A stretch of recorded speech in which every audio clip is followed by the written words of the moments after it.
Welcome to this presentation brought to you by Prezi.com. If you get a chance and you want to check out Prezi, it's a neat site. You can create free presentations. You just have to sign up with them. Alright, this presentation is on letter writing. We're going to talk about different things that you're going to learn. You're going to be learning about two different types of business letters. We're going to discuss why it's still important to know how to write a letter. And then we're going to look at two specific examples. So let's get started. What are you going to be learning about? Let's look at the two letter types. The first here is a block letter. The second is just a slight variation of that letter, and it's called a modified block letter. And these are business letters. They are designed with business in mind. Think about that again. They are designed with business in mind. What that means is that they're designed to deliver information quickly and the most effectively, because everyone's time costs money. So the idea is that you want someone to be able to get their information out in a professional manner, but to then do it in a fast manner as well. So we're looking at those two things. And those are actually things that you guys are interested in too, and getting stuff done properly, but then getting it done quickly so you can do some other things. So let's look at who even writes a letter anymore.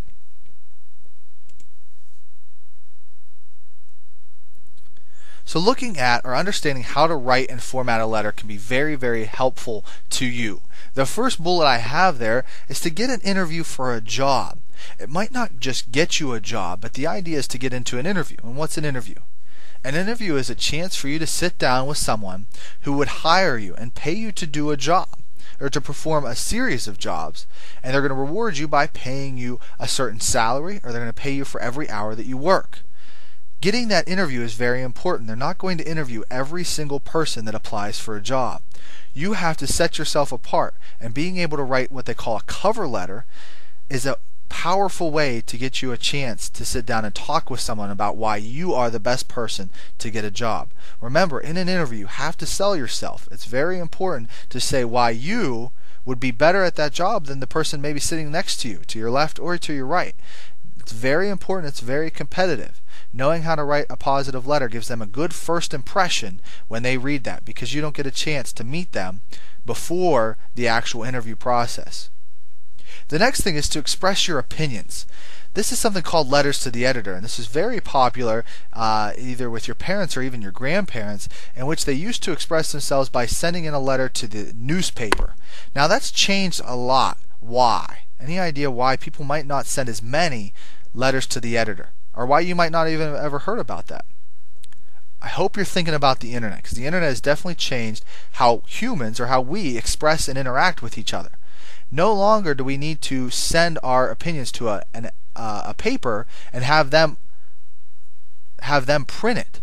We can become our own editors and our own publishers using something called a web log. WEB space LOG. Or as you might have heard of it, a blog. It was shortened to a blog, and the idea is that you can go on and create something, and you can write about any different type of topic you want. If you're interested in sports, you're interested in fashion, you're interested in food, whatever it is, you can become a quote-unquote expert about that topic and start expressing your opinions. Then people can agree or disagree with you, and they can, in quotes, blog about that topic with you, sharing their views, sharing why they agree with you or why they disagree with you, and maybe that somebody else they disagree with or agree with, and that starts a conversation, except the conversation is happening online. And it's very important that you know how to express your thoughts and opinions. If someone wants to be taken seriously, they need to be approached in a professional manner. For instance, if someone comes up to me and they say, "Mr. McGraw, why did I get this grade?" And I look at their paper and I have illustrated why they got that grade. I circled a couple of things. They did not maybe capitalize something, didn't have proper spelling or grammar. And I'm going to be very likely to listen to what they have to say when they're approaching me like that. No, probably not. If they approach me and say, "Mr. McGraw, I remember in the directions that it said that I should do this. That's why I did this." And maybe I accidentally took points off and I shouldn't have. I can say, "Great catch, let me change that in your score," and change that right away. And the idea is, if you can come and express yourself in a professional, serious manner, people will take you more seriously. The next one is to ask for things such as refunds, information, or discounts. And this is where I get into some stories. I once was going to visit my wife's family, and I was on my way on the road, and I came across a Sheetz, and I needed to stop to get some food and get some gas. So I went into Sheetz, and I love Sheetz. Sheetz is one of my favorite convenience stores to go to. And I walk in, use the restroom.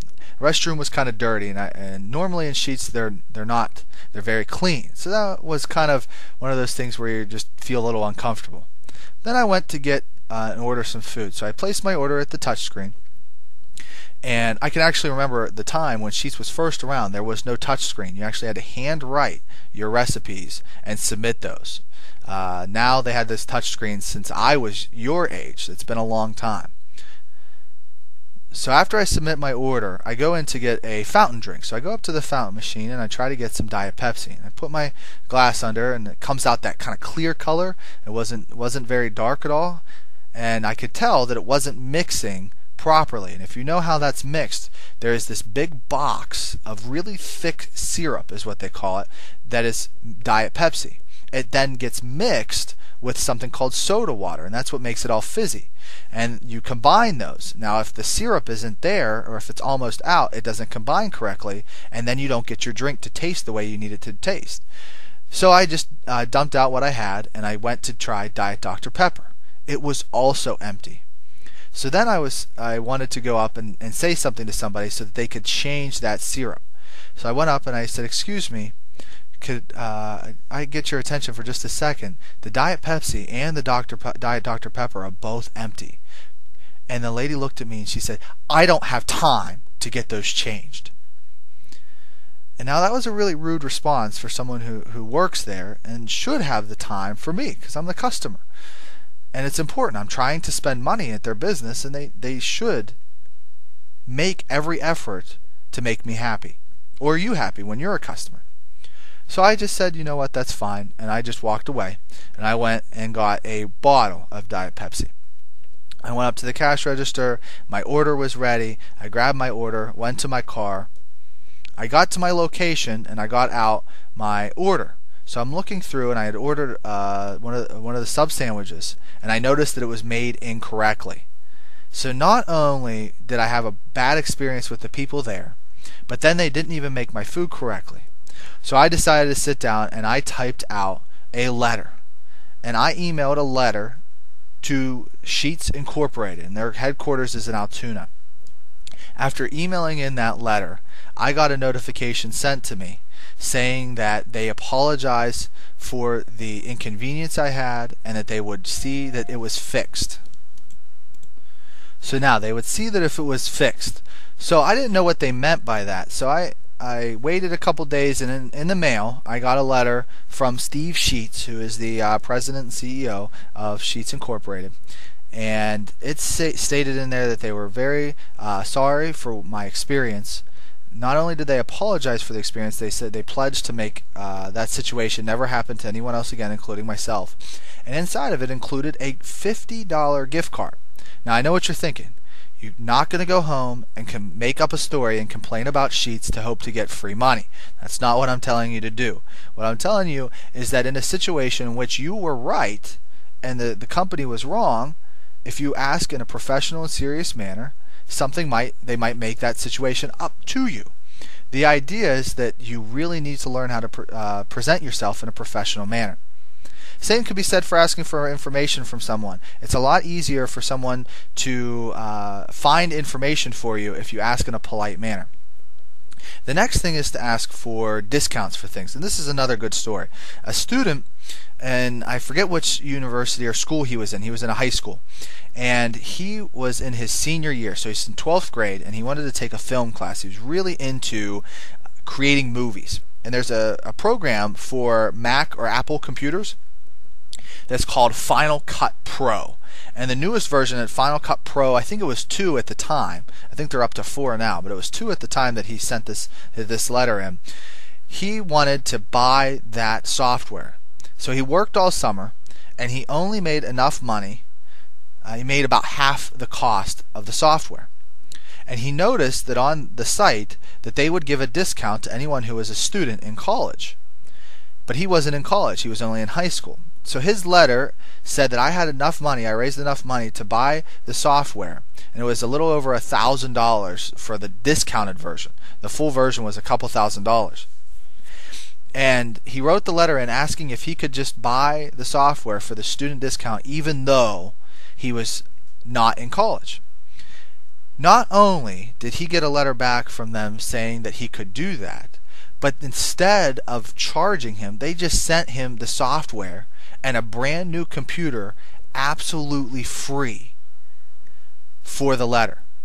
The idea being that they thought it was such a nice letter, they loved what he said in it, they loved that they were taking a part of his career path and that he wanted to use their product. They decided that it was important for them to help this individual along.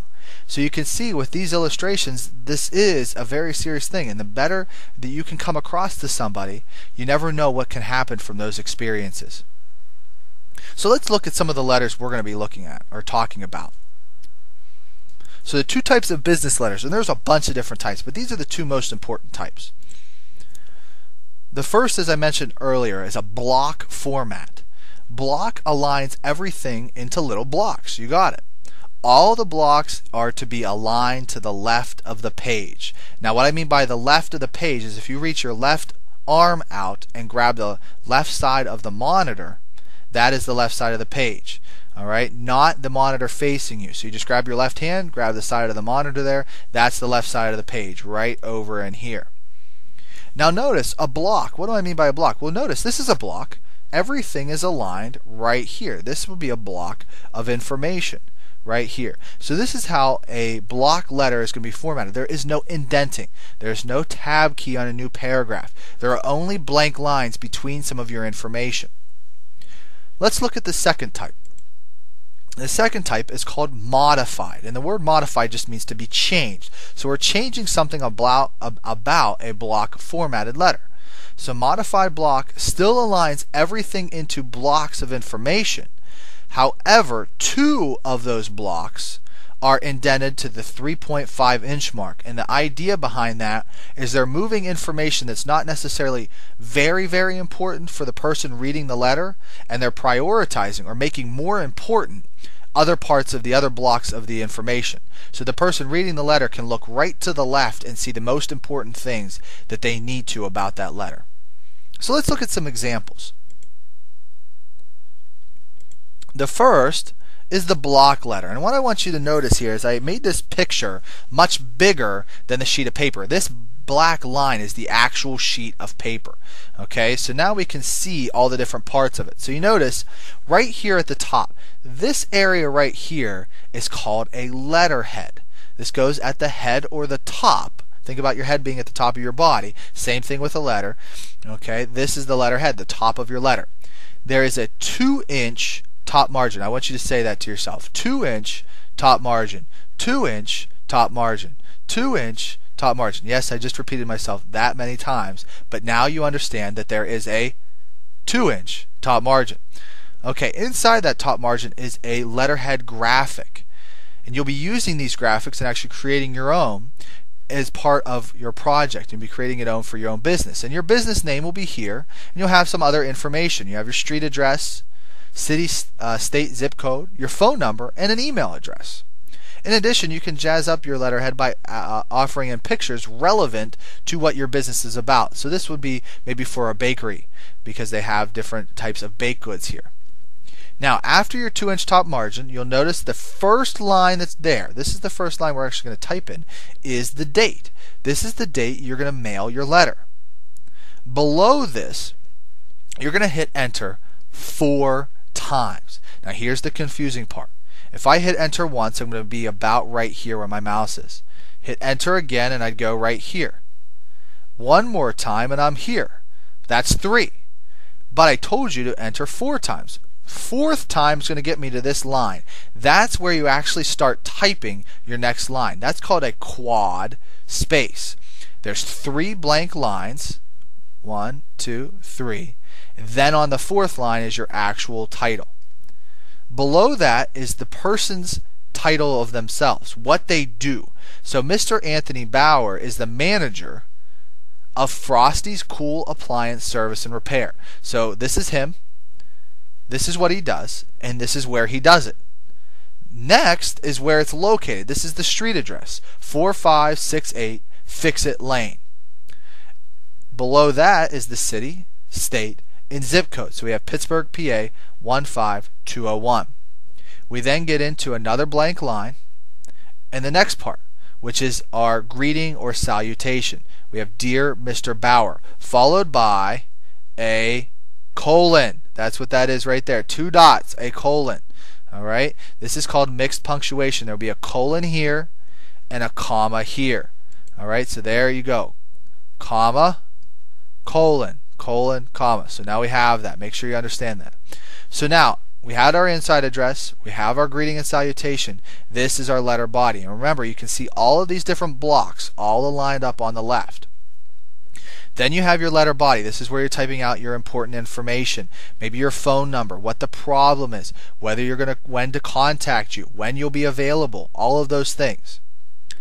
Once you're done with that part, you go to your complimentary closing. Usually sincerely or thank you, maybe even respectfully or regards. You put in another quad space, 3 blank lines. You put in your name, however you sign it. I usually sign mine with my middle initial, so that's why I have my full name there. Then I am the owner of my business, directly below that.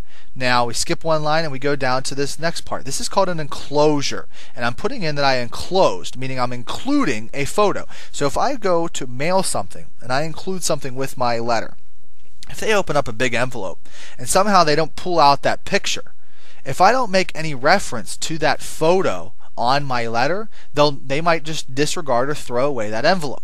This ensures or tells them, hey, there's something else in that envelope. It's really, really important for you to check that out. So then they can.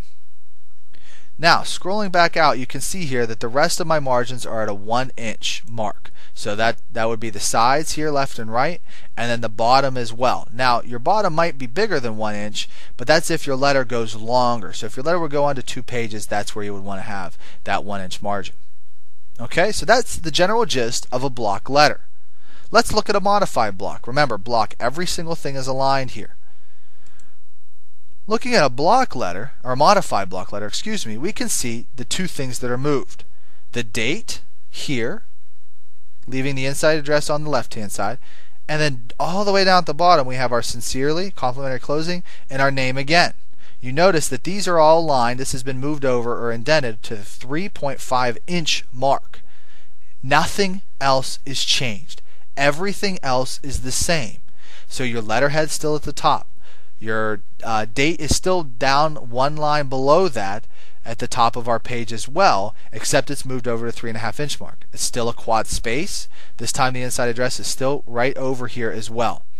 You have the same punctuation, the same type of information you're going to enclose. And then again, if you do not have an enclosure, you do not have to put it on there. But an enclosure stays on the left-hand side if needed. If you do not enclose anything, guess what? You don't include that down here. You would end the letter right there. Now, what's that space here between sincerely and your name for? I hope you're thinking your signature, because it's your signature there. Alright, so now let's look over this real quick again. We had modified and block. So you can see block, you can see modified block. Those are the letter formats we're going to be discussing in further detail here. Go ahead and move on to the next part of your assignment.